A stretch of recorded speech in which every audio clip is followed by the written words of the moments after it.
मेरे मसीह भाई बहनों, एक बार फिर आपका स्वागत है हमारे YouTube चैनल में।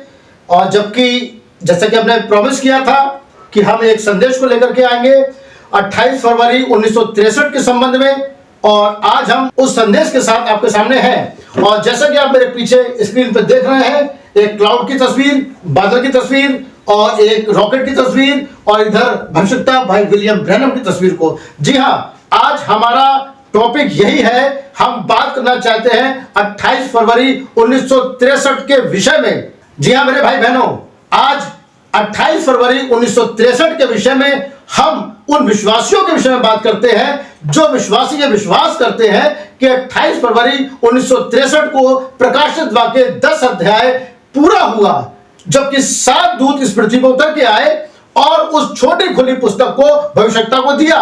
वहीं दूसरी ओर आलोचकों के अनुसार वहां एक रॉकेट छोड़ा गया था 28 फरवरी 1963 को, और उनका मानना यह है कि यह कोई स्वर्गदूतों का बादल नहीं था, वरन यह रॉकेट से छोड़ा गया धुआं था जिससे कि यह बादल बना। उनका मानना यह है कि कोई भी ऐसा बादल नहीं आया जिसमें यीशु मसीह आए या 7 दूत आए, वरन ये एक रॉकेट का बादल था जो वहां पे जो रॉकेट नष्ट किया गया उसका बादल था। तो आज हम इन दोनों बातों को यहां देखने के लिए आए हैं। सबसे पहले आप देखिएगा इस तस्वीर को। ये तस्वीर जो दिखा रही है, जिसमें कि आप देख सकते हैं कि ये क्लाउड है, इसमें यीशु मसीह के चेहरे को हमने लगाया है जी, लेकिन ये क्लाउड जो है ओरिजिनल क्लाउड है। उसके पास आप देख रहे हैं यहाँ पे एक रॉकेट है। ये रॉकेट उस दिन छोड़ा गया था। मैं आपको तस्वीरों के द्वारा इस चीज को दिखाऊंगा। अब हम चलते हैं 28 फरवरी 1963 की सुबह। 28 फरवरी 1963 की सुबह एक रॉकेट लाया गया कैलिफोर्निया में। जी हाँ, कैलिफोर्निया के फ्लैग हॉस्टेस से, जो कि अमेरिका के अंदर है, वहां से एक रॉकेट छोड़ने की तैयारी की गई। देखिए चित्र में इस रॉकेट को, यह रॉकेट छोड़ने की तैयारी की जा रही है, इस रॉकेट को लाया जा रहा है। जी हाँ, तो जैसा कि मैं आपको बताना चाहता हूं, ये जो रॉकेट आप मेरे पीछे देख रहे हैं, इस रॉकेट को छोड़ा जाना था। जी हाँ, यह कैलिफोर्निया के वेंडरबर्ग एयरफोर्स बेस से छोड़ा जाने वाला था। इसको छोड़ने की तैयारी की गई, तब यह रॉकेट को वहां छोड़ा गया। और जब यह रॉकेट पहुंचता है, लेकिन यह अपनी दिशा से विहीन हो जाता है, और जब यह अपनी दिशा से विहीन होता है तो इसको नष्ट करना पड़ता है। और जब यह रॉकेट नष्ट होता है तो इसका धुआं फैल जाता है। कैलिफोर्निया और एरिजोना, जिसके बीच में लगभग 800 किलोमीटर का फासला है, और इस रॉकेट को छोड़ने का जो उद्देश्य था वो दूसरे विश्व युद्ध के बाद अंतरिक्ष की कक्षा में स्थापित करना था, ताकि रूस की सैन्य गतिविधियों पे ध्यान रखा जाए। और रूस की सैन्य गतिविधियों पे ध्यान रखने के लिए इस रॉकेट को अंतरिक्ष की कक्षा में स्थापित करना था, जिससे कि वे रूस की हर गतिविधि को जान सकें। परंतु यह रॉकेट अपनी कक्षा में नहीं पहुंच पाया और रास्ते में नष्ट हुआ। इसके विपरीत दूसरी ओर भविष्यवक्ता भाई विलियम मेरियन ब्रैनम ने एक अलौकिक बादल के विषय में वर्णन करा। जैसा कि आप स्क्रीन पर देख रहे हैं, एक अलौकिक बादल के विषय में अपने संदेश श्रीमानो क्या ये वही समय है में उन्होंने प्रचार किया, और उन्होंने बताया कि कुछ बड़ा घटित होने जा रहा है। और उन्होंने अपने संदेश श्रीमानो क्या ये वही समय है उसमें ये बताया कि निश्चित कुछ बड़ी घटना घटने जा रही है। अब तक बाइबल के सभी भेदों को बता दिया गया है, लेकिन कुछ रहस्यमय भेद जो 7 मोहरों में छुपे हुए हैं, उसे बताने के लिए परमेश्वर ने मुझे दर्शन दिया है और कहा है कि तुम्हें पश्चिम की ओर आना पड़ेगा, और पश्चिम में वहां 7 स्वर्गदूत तुम्हारे पास आएंगे जो तुम्हें सुसमाचार देंगे। जी हाँ, ये एरिजोना में क्यों बुलाया जा रहा था, मैं थोड़ा सा आपको इसके बारे में बताना चाहता हूं। देखिए, एरिजोना में वहां पे एक चट्टान है। आप देखिए मेरे पीछे स्क्रीन पे, ये चट्टान है।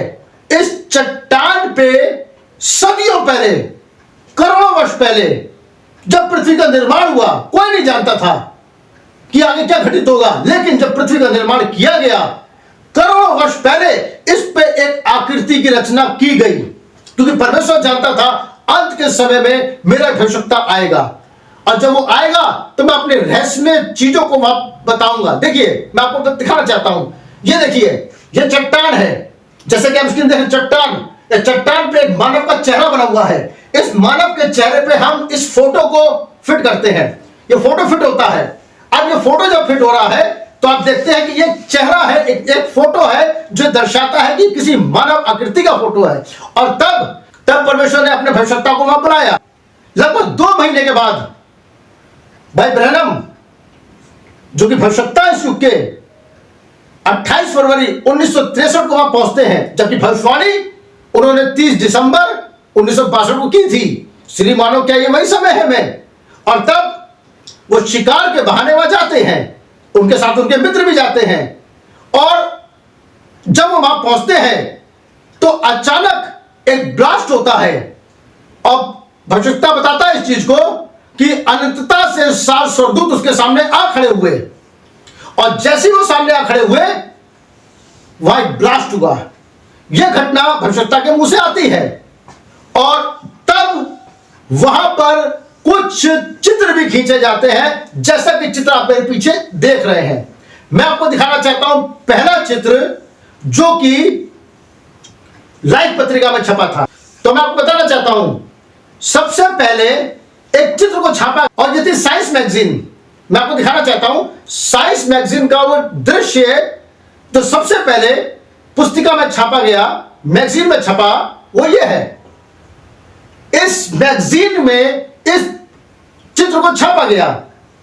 उसके बाद 19 अप्रैल के बाद यही दृश्य 17 मई 1963 को छापा गया, और एक शीर्षक दिया गया कि बादल का एक घेरा, एक रहस्यमय बादल का घेरा जाता हुआ दिखाई पड़ा। आप देख सकते हैं, मैं आपको मैगजीन की कटिंग भी दिखा रहा हूं, मैं आपको मैगजीन के बारे में दिखा भी रहा हूं। जी हां, यह वो मैगजीन थी, और यह क्लाउड वहां से बढ़ता और जगह पर चला गया। अब संदेश के मानने वालों का यह विचार है, जैसा कि भाई ब्रैनम ने बताया, कि 7 स्वर्गदूत आए थे और वो उस रहस्यों के साथ में खड़े थे। लेकिन आलोचकों का मानना है कि यह रॉकेट का धुआं था। अब हम थोड़ी देर के रॉकेट के धुएं की ओर चलते हैं, और हम इसको देखना चाहते हैं कि किस तरह से अगर कोई रॉकेट ब्लास्ट होता है तो रॉकेट के ब्लास्ट होने पे कैसा धुआं बनता है। जी देखिए ध्यान से, ये रॉकेट छोड़े जाने की तस्वीर है। रॉकेट छोड़े जाने के उपरांत ये रॉकेट का धुआं बन रहा है। ये रॉकेट का धुआं बनने के बाद में ऊपर जाके रॉकेट नष्ट हो रहा है। अब नष्ट होने में और रॉकेट के धुएं में एक अंतर आ गया। वो अंतर कभी भी ऐसा नहीं था कि वो क्लाउड का निर्माण करे। 26 मील ऊंचा और 30 मील चौड़े घेरे में, जहां कोई बादल नहीं हो सकते, जहां नमी नहीं होती है, जैसे कि आप चित्र में देख रहे हैं, 26 मील की ऊंचाई पर। मैं यहां दोनों बादलों को दिखाना चाहता हूं। यह 26 मील की ऊंचाई पर, यह 26 मील की ऊंचाई पर, जो दोनों बादलों को आप देख सकते हैं। जी, यह रॉकेट का धुआं। बीते गत वर्षों में जो रॉकेटों से धुएं निकले, आइए पहले उनकी तस्वीर देखते हैं। जी हां, पहली तस्वीर जो कि जेली फिश की तरह दिखाई पड़ती है, यह देखिए, यह रॉकेट से निकलने वाले धुएं की तस्वीर। अगला, यह अगली तस्वीर, रॉकेट से निकलने वाले अगले धुएं की तस्वीर। और तस्वीर को देखते हैं, एक और तस्वीर, यह देखिए, रॉकेट से निकलने वाले एक और धुएं की तस्वीर। ये सब वही रॉकेट है जो अंतरिक्ष की कक्षा में रखे गए, लेकिन इनमें से किसी भी रॉकेट का ऐसा धुआं नहीं है जो एक घेरा बना सके और उसमें एक चेहरे का निर्माण कर सके। जी, इन दोनों चीजों का वर्णन मैं आपके सामने कर रहा हूं। अब लोग, आलोचक जो दूसरों को गुमराह करते हैं, उनका मानना यह होता है कि यह रॉकेट का बादल था। लेकिन मैं आपको एक तस्वीर दिखाना चाहता हूं। जी हां, देखिए, यहां ये 2 तस्वीरें हैं। ये 2 तस्वीरें यहां पे हैं, जिनमें से पहली तस्वीर जो आप ऊपर देख रहे हैं, ये उस क्लाउड की है जो 26 मील की ऊंचाई पे बना, जिसने भाई ब्रैनम को संदेश दिया। जी हां, और इसके पीछे आप जो धुंधली तस्वीर देख रहे हैं, ये धुंधला बादल, यहां हम 2 बादलों को एक साथ देखते हैं। चाहे किसी भी रॉकेट का धुआं कितना ही ज्यादा क्यों ना हो, वो 2 बादल कभी नहीं बनाता है। अलग अलग दिशा में 2 बादल कभी नहीं बनाता। जी, अब हम थोड़ा सा आगे बढ़ते हैं। आप देख रहे हैं इस तस्वीर को, इन 2 बादलों को। अब हम इन 2 बादलों के रहस्य को बताना चाहते हैं, लेकिन इससे पहले कि हम इन 2 बादलों के रहस्य को बताएं, एक वीडियो क्लिप में आपको दिखाना चाहता हूं। जी, जरा ध्यान से देखिए इस वीडियो क्लिप को। उसकी आवाज सुनो रामेसिस, और मान जाओ। मान जाऊं? मोजेस, मोजेस, क्या मिस्र में जादूगरों की कमी थी जो तुम लाठी से सांप बनाने और हवा से खरगोश पैदा करने यहां वापस चले आए? के नाम पर लोगों के दिलों में डर पैदा करते हो। जब नील नदी लाल हुई तो मैं भी डर गया था। फिर पता चला कि कैटरैक्ट के पीछे वाले पहाड़ से लाल मिट्टी भरने से पानी जहरीला हो गया था। मैंने तुम्हें जो लाठी दी, क्या उससे यह सब कुछ हुआ? क्या ये तुम्हारे ईश्वर की मर्जी थी कि मछलियां मरी और मेढक पानी छोड़कर बाहर आए? क्या ये कोई करिश्मा था कि मक्खियां और जुओं की भरमार हो और वो इंसान और जानवरों में बीमारियां फैलाएं? ये चीजें खुद ब खुद यहां पर फैली हैं, किसी ईश्वर की वजह से नहीं। जी, जैसा कि आपने इस वीडियो क्लिप में देखा, यहां वीडियो क्लिप के अंदर फिरौन मूसा से कह रहा है, क्या तुम जादूगरी और चमत्कारों से मुझे बताना चाहते हो? मेरे पास भी बहुत से जादूगर हैं। और वो जबकि मूसा ने वहां नील नदी के पानी को लाल कर दिया, लहू बहा दिया, और तब फिरौन वो शैतान क्या कहता है, भरमाने वाला शैतान क्या कहता है कि पहले मैंने भी सोचा था कि ये तुम्हारे खुदा का आश्चर्यक्रम है, लेकिन वास्तव में तुम्हारे खुदा का कोई आश्चर्यक्रम नहीं। लेटराइट की मिट्टी लाल हो जाने के कारण नील नदी का पानी लाल हो गया। यह व्याख्या करी उस समय के फिरौन ने, और यही वही आत्मा आज के आलोचकों के अंदर से होते हुए यही व्याख्या करती है कि ये खुदा का कोई दूत नहीं थे, ये खुदा का कोई चमत्कार नहीं था, वरन ये तो रॉकेट का धुआं था।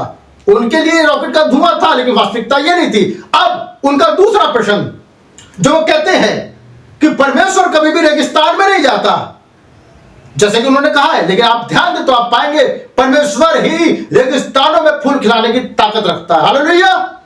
और तब आप देखें इब्राहिम रेगिस्तान में बैठा हुआ था और दूत उससे वहां मिलने के लिए आया। जी, हम देखते हैं परमेश्वर रेगिस्तान में ही बुलाया करता है। उसने मूसा को रेगिस्तान में ही बुलाया, उसने सीने पर्वत में बुलाया ताकि वहां उसको वो उन आज्ञाओं को दे सके। जी, उनका दूसरा प्रश्न कि भाई ब्रैनम उस दिन वहां पे नहीं थे। मैं आपको फोटोग्राफ दिखाता हूं। इन फोटोग्राफों को हमने एआई से तैयार किया है आपकी सहायता के लिए। अब जरा देखिए। जी हां, आप मेरे पीछे देख सकते हैं सनसेट माउंटेन का सीन, ये हमने एआई से बनाया है। मौसम बिल्कुल साफ था। भाई ब्रैनम ने यात्रा करनी शुरू करी। ये देखिए सीन, यहां पे भाई ब्रैनम यात्रा करना शुरू कर रहे हैं। ये आपको यहां पे सनसेट माउंटेन दिखेगा। मौसम बिल्कुल साफ था और सुबह जो है उन्होंने चलना प्रारंभ किया। लगभग सुबह और उसके 9 बजे से 10 बजे के बाद वो आगे बढ़ना शुरू किया। आगे बढ़ते बढ़ते वो वहां पहुंचते हैं। मौसम बिल्कुल साफ था। जी, और तब आसमान में एक रहस्यमय घटना घटित होती है, जिसका कि फोटो आपको दिखाया गया है। उनका दूसरा प्रश्न कि अगर भाई ब्रैनम 28 फरवरी 1963 को शिकार करने गए तो यह अनैतिक था, क्योंकि शिकार करना वहां मना था 28 तारीख को। लेकिन मैं आपको एक तस्वीर दिखाना चाहता हूं। 28 फरवरी 1963 को, जैसा वो कहते हैं, शिकार करना मना था। इसे तो 1 मार्च के बाद शुरू होना चाहिए था, लेकिन देखिए इसे भी हमने एआई के माध्यम से तैयार किया है। यहां पे मैं दिखा रहा हूं कि 28 फरवरी 1963 में किन किन जानवरों की शिकार करने की अनुमति थी और किन की नहीं थी। जी हां, देखिए, आप देख सकते हैं यहां पे जिनकी अनुमति नहीं थी वो थे भालू और वाइसन। भालू और वाइसन, इनके शिकार की अनुमति नहीं थी। लेकिन किसके शिकार की अनुमति थी? आप देख सकते हैं यहां पे जंगली सुअर। जी, और नीचे देख सकते हैं खरगोश। इन जानवरों के शिकार करने की अनुमति थी। इसलिए उनका यह कथन भी झूठा है कि भाई ब्रैनम नाजायज शिकार करने पहुंचे, जैसे कि आप देख रहे हैं यहां पे। जी, एक तस्वीर और मैं दिखाना चाहता हूं आपको, वो इसलिए ताकि आप इस वाली बात को जान सकें कि हो सकता है वहां बादल बन ही रहे हो, लेकिन बादल से ऊपर की बात थी। मैं आपको टेम्परेचर दिखाना चाहता हूं उस समय का। जी देखिए मेरे पीछे तस्वीर को। उस समय एरिज़ोना में मौसम बिल्कुल शांत था, सूर्य निकल रहा था और टेम्परेचर लगभग 10 डिग्री डिग्री सेंटीग्रेड तापमान वहां का था और शुष्क वातावरण था, बादल नहीं थे, तेज हवा भी नहीं चल रही थी, मौसम रुका हुआ था और अचानक ब्लास्ट होता है। अब हम इसी बात को भविष्यवक्ता के मुंह से सुनते हैं कि शिकार के समय उन्होंने क्या देखा। आइए सुनिए। मैं रेड इंडियन लोगों की तरह से पलाथी मारकर बैठ गया। I looked on my overhaul leg and there was a bullheader. I picked it up. और मैंने अपनी टांग की ओर देखा तो वहाँ बुल हीडर नामक एक कीड़ा बैठा हुआ था। I said, that's strange. Here I am about 40 miles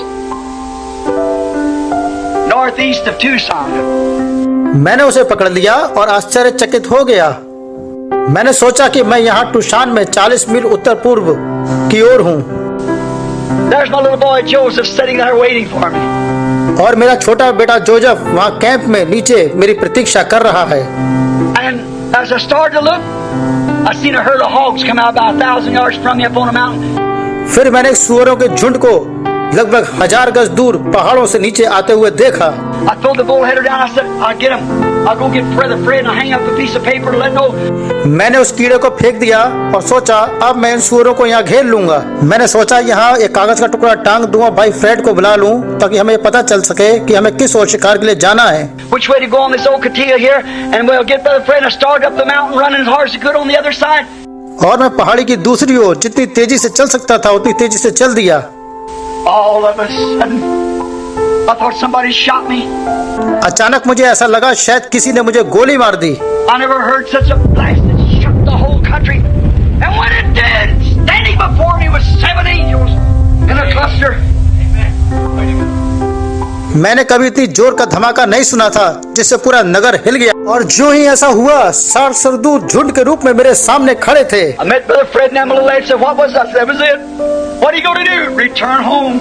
For thus saith the Lord, the 7 mysteries that's been hid in the Bible all these years, these denominations and everything. God is going to open those 7 mysteries to us in the 7 seals. थोड़ी देर बाद मैं भाई Fred और अन्य लोगों से मिला तो उन्होंने पूछा, भाई ये धमाका क्या था? मैंने कहा ये वही बात थी। अब तुम क्या करने जा रहे हो? मैंने कहा घर वापस जा रहा हूँ, क्योंकि यहोवा यूं कहता है पिछले 2000 वर्षों में जो 7 भेद बाइबल में वहां छुपे रहे हैं, ये नामधारी गिरजे और उनसे जुड़े तथ्य परमेश्वर हमें 7 मोहरों के 7 प्रकाशन देकर उन गुप्त रहस्यों को खोलना चाहता है। There was that circle coming up from the earth like a mist forming. When it did, it went plumb up into the mountain, began to circle on westward from the way it come.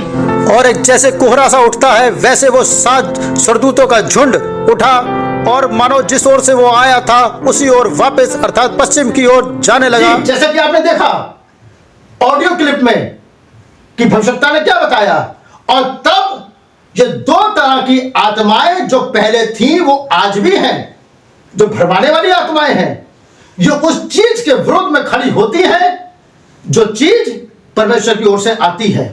लेकिन हमारा आपसे यही है, हम अपने अगले video में इसको और अच्छी तरीके से बताना चाहेंगे और बातों को बताऊंगा मैं आपको कि कैसे 3 व्यवस्थाओं जब पृथ्वी पर आई तो किस किस तरीके से वो भरमाने वाली आत्माएं भी साथ में आई। मैं आपको बताऊंगा मूसा के समय जब पहली व्यवस्था आई तब भरमाने वाली आत्माएं आई, पौलुस के समय जब दूसरी व्यवस्था आई, नया नियम आया, तब भरमाने वाली आत्माएं वहां पे थी। अब अंतिम समय में जब छोटी खुली पुस्तक को नीचे आना था तब भी कुछ भरमाने वाली आत्माओं को वहां आना था, क्योंकि बाइबल बताती है हो सके तो चुने हुओं को भी भरमा दे, लेकिन चुने हुए भरमाए नहीं जाएंगे। यह परमेश्वर की प्रतिज्ञा है, ऐसा वचन बताता है और हम इस पे अपने अन्य वीडियो को भी तैयार करेंगे। तब तक आप प्रतीक्षा करें। जी हाँ, आप सबको प्रभु आशीष दे। God bless you. प्रभु आपको आशीष दे।